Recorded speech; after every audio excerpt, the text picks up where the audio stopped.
Hello and welcome to the next section of Social Studies 11 video lessons.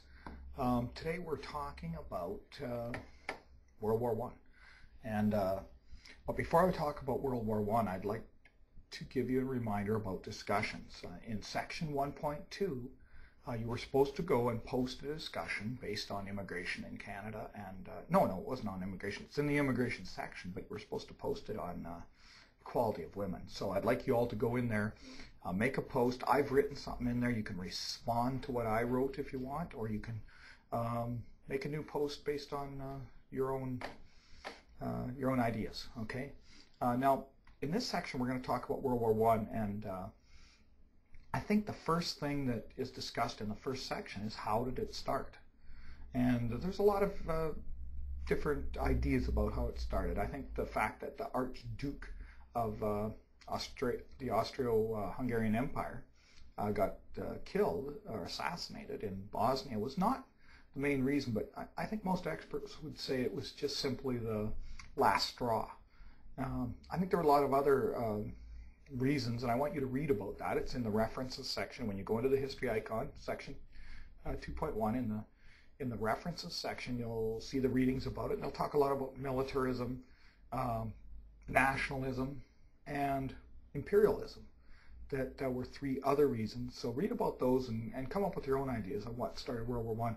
Again, there's another discussion post in the lesson for section 2.1. So when you see that, make your own assessment on how you think World War One started.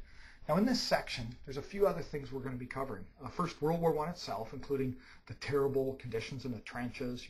Rat-filled, wet trenches that men often for weeks on end would be in terrible, terrible living conditions. And I think it's important to note that because I think it had something to do with World War II and why it was difficult for Canada to recruit men to fight in World War II.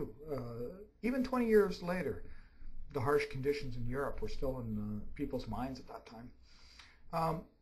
Secondly, we're going to talk about Canada's role in World War I.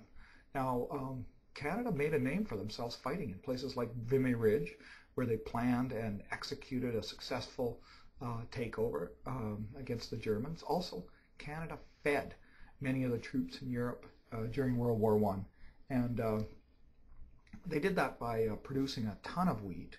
And that sort of ties into another issue, which is women in World War I. The men were over fighting. The women were the ones, largely, that did a lot of the work on the farms.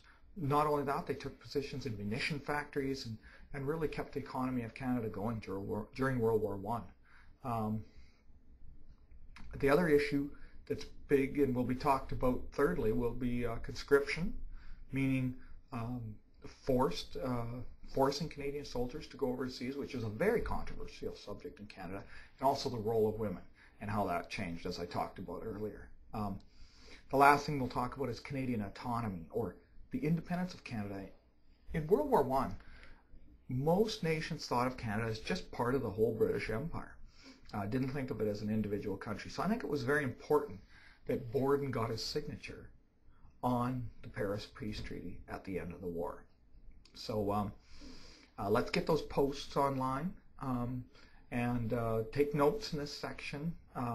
There'll be something to hand in a little bit later, not right now.